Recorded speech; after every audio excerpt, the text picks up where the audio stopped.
Hi ನಮಸ್ತೆ, ಆಹಾರ ಹೊತ್ತಿಗೆ ಸ್ವಾಗತ. ಇವತ್ತು ನಾನು ಬ್ರೋಕ್ಲಿ ತಂದಿದ್ದೆ, ಅದರಿಂದ ನಾನು ಪಲ್ಯ ಮಾಡಿ ನಿಮಗೆ ತೋರಿಸ್ತೀನಿ ಬನ್ನಿ. ಇದು ಪಲ್ಯ ಮಾಡಿ ತಿನ್ನೋದ್ರಿಂದ ತುಂಬ ಆರೋಗ್ಯಕ್ಕೂ ಒಳ್ಳೆಯದು. ಯಾಕಂದರೆ ಇದು ಹೂಕೋಸ್ಗಿಂತ ತುಂಬ ಚೆನ್ನಾಗಿರುತ್ತೆ, ಟೇಸ್ಟು ಚೆನ್ನಾಗಿರುತ್ತೆ. ಆಮೇಲೆ ಹೂಕೋಸ್ಗಿಂತ ಕಾಸ್ಟ್ಲಿ ಇರುತ್ತೆ. ಇದು ತಿಂಗಳದ ಒಂದು 2 ಸತ್ಯನಾದರೂ ತಿನ್ನಬೇಕು, ಅಷ್ಟು ಚೆನ್ನಾಗಿರುತ್ತೆ. ಇದನ್ನು ಫುಲ್ ನಾನು ಕಟ್ ಮಾಡ್ಕೊಂಬಂದು ನಿಮಗೆ ತೋರಿಸ್ತೀನಿ ಬನ್ನಿ. ಇವಾಗ ನೋಡಿ ಇಷ್ಟು ಸಲ ಚಿಕ್ಕ ಚಿಕ್ಕದಾಗಿ ಪೀಸ್ ಮಾಡ್ಕೊಂಡಿದ್ದೀನಿ. ನಾನು ನೀರು ಕುದಿಯೋಕೆ ಇಟ್ಟಿದ್ದೀನಿ, ಯಾಕಂದರೆ ಇದರಲ್ಲಿನೂ ಹುಳ ಇರುತ್ತೆ. ನೋಡ್ಕೊಂಬಿಟ್ಟು ನೀವು ಸಣ್ಣ ಸಣ್ಣದ ಪೀಸ್ ಮಾಡಿಕೊಂಡು ಕುದಿ ನೀರಲ್ಲಿ ಹಾಕಿಬಿಟ್ಟು ನಾವು ಹೂಕೋಸು ಹೇಗೆ ಮಾಡ್ತೀವಲ್ಲ ಅದೇ ಥರನೇ ಮಾಡಬೇಕು. ಆದರೆ ಆರೋಗ್ಯಕ್ಕೆ ಅದಕ್ಕಿಂತ ಇದು ತುಂಬ ಇಂಪಾರ್ಟೆಂಟು, ತುಂಬ ಒಳ್ಳೆಯದು. ಆರೋಗ್ಯ ಮಾತ್ರ ತುಂಬ ಚೆನ್ನಾಗಿರುತ್ತೆ. ಇದನ್ನ ವಾರದಾಗ ಒಂದು ಸತಿ ನೀವು ಸೇವಿಸಬೇಕು. ಕುದಿಯೋಕ್ಕಿಟ್ಟಿದ್ದೀನಿ ನೀರು.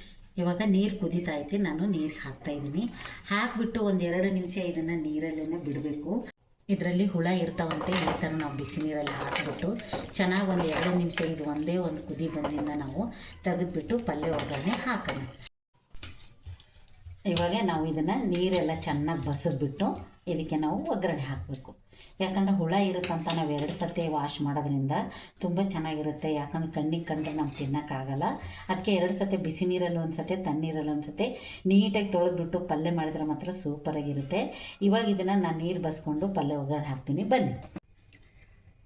ಇವಾಗ ಒಂದು ಬಾಣಲೆ ಇಟ್ಕೊಂಡ್ಬಿಟ್ಟು ನಾನು 1 ಸ್ಪೂನ್ ಆದಷ್ಟು, ದೊಡ್ಡ ಸ್ಪೂನಿಗೆ 1 ಸ್ಪೂನ್ ಎಣ್ಣೆ ಹಾಕಿದ್ದೀನಿ. ಹಾಕಿಬಿಟ್ಟು ಇವಾಗ ಕಾಯ್ದ ನಂತರ ನಾವು ಸಾಸಿವೆ ಜೀರಿಗೆ ಒಗ್ಗರಣೆ ಹಾಕೋಣ. 1 ಸ್ಪೂನ್ ಆದಷ್ಟು ಸಾಸಿವೆ, 1 ಸ್ಪೂನ್ ಆದಷ್ಟು ಜೀರಿಗೆ, 1 ಸ್ಪೂನ್ ಆದಷ್ಟು ಕಡಲೆಬೇಳೆ, 1 ಸ್ಪೂನ್ ಆದಷ್ಟು ಉದ್ದಿನಬೇಳೆ, ಸ್ವಲ್ಪ ಕರಿಬೇವು ಸೊಪ್ಪು ನೋಡಿ. ಇವಾಗ ಸ್ವಲ್ಪ ಮಿಕ್ಸ್ ಮಾಡೋಣ. ಸ್ವಲ್ಪ ಇದು ಎಣ್ಣೆಯಲ್ಲಿ ಚೆನ್ನಾಗಿ ಫ್ರೈ ಆಗಬೇಕು. ಫ್ರೈ ಆದ ತಕ್ಷಣ ನಾವು ಈರುಳ್ಳಿ ಹಾಕೊಳ್ಳೋಣ. ಈರುಳ್ಳಿ, ಹಸಿಮೆಣಸಿನಕಾಯಿ ಹಾಕಿಬಿಟ್ಟು ಸಿಂಪಲ್ಲಾಗಿ ಪಲ್ಯ ಮಾಡಿದ್ರೆ ಸಾಕು, ಸೂಪರಾಗಿರುತ್ತೆ. ನಿಮಗೆ ಪಲ್ಯ ಇಷ್ಟ ಇಲ್ಲ ಅಂದರೆ ನೀವು ಮಸಾಲ ಹಾಕಿ ಸಾಂಬಾರು ಮಾಡ್ಕೋಬೋದು. ಇವಾಗ ನಾನು ಒಂದು ಈರುಳ್ಳಿ ಕಟ್ ಮಾಡ್ಕೊಂಡಿದ್ದೆ, ಈರುಳ್ಳಿ ಹಾಕ್ತಾಯಿದ್ದೀನಿ. ಈರುಳ್ಳಿನ ನಾವು ಫ್ರೈ ಮಾಡ್ಕೊಳ್ಳೋಣ. ಕೈ ಪಳಕಷ್ಟು ನಾನು ಬೆಳ್ಳುಳ್ಳಿ ಹಾಕ್ಕೊತಾ ಇದ್ದೀನಿ, ಹಸಿಮೆಣಸಿನಕಾಯಿನೂ ಹಾಕ್ಕೊತಾ ಇದ್ದೀನಿ. ಇದರಲ್ಲೇ ಹಾಕಿಬಿಟ್ಟು ಚೆನ್ನಾಗಿ ಎಲ್ಲನೂ ಫ್ರೈ ಮಾಡೋಣ. ಬೆಳ್ಳುಳ್ಳಿ ಮಾತ್ರ ಹಾಕಲೇಬೇಕು, ಬೆಳ್ಳುಳ್ಳಿ ಹಾಕಿದ್ರೆ ತುಂಬ ಚೆನ್ನಾಗಿರೋದು ಟೇಸ್ಟು. ಈರುಳ್ಳಿ, ಬೆಳ್ಳುಳ್ಳಿ, ಹಸಿಮೆಣಸಿನಕಾಯಿ ಹಾಕಿದ್ರೆ ಮಾತ್ರ ತುಂಬ ಚೆನ್ನಾಗಿರುತ್ತೆ ಇದು. ಯಾಕಂದರೆ ಇದ್ರದ್ದೇ ಪಲ್ಯತೆ ಇದೇ ಒಂಥರ ಡಿಫ್ರೆಂಟಾಗಿರೋದು. ಈ ಥರ ಮಸಾಲೆಗಳು, ಸಣ್ಣ ಸಣ್ಣ ಮಸಾಲೆಗಳು ಹಾಕಿ ಮಾಡಿದ್ರೆ ಮಾತ್ರ ಚೆನ್ನಾಗಿರುತ್ತೆ.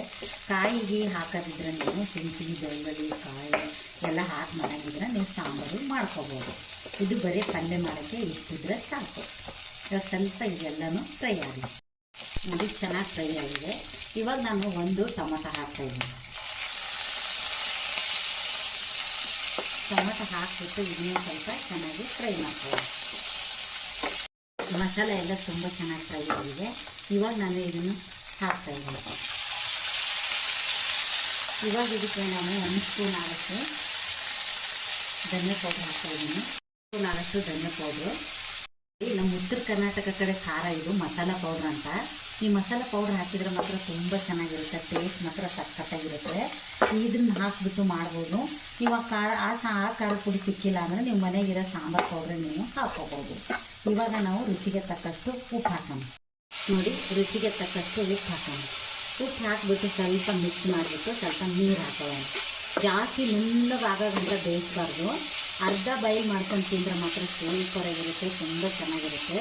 ಟೇಸ್ಟ್ ಮಾತ್ರ ಸಖತ್ತಾಗಿರುತ್ತೆ. ಒಂದು ಸತಿ ನೀವು ಟ್ರೈ ಮಾಡಿ ನೋಡಿ, ಹೌದು ಇದು ತುಂಬ ಚೆನ್ನಾಗಿದೆ ಅಂತ ನೀವು ಪದೇ ಪದೇ ಮಾಡ್ಕೊಂಡು ತಿಂತೀರಾ, ಅಷ್ಟು ಚೆನ್ನಾಗಿರುತ್ತೆ. ಇವಾಗ ಸ್ವಲ್ಪ ಇದನ್ನ ನಾನು ನೀರು ಹಾಕೊಳ್ಳೋಣ. ನೀರು ಹಾಕಿದರೆ ಸಾಕು. ಇದಕ್ಕೆ ನಾವು ಈಗ ಮುಚ್ಚೋಣ.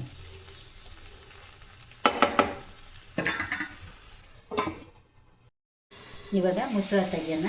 ನೋಡಿ ಎಷ್ಟು ಚೆನ್ನಾಗಿ ಬೆಂದಿದೆ ಅಂತ. ಇವಾಗ ನಾವು ಸ್ವಲ್ಪ ಮೇಲೆ ಕೊತ್ತಂಬರಿ ಸೊಪ್ಪು ಹಾಕೋಣ.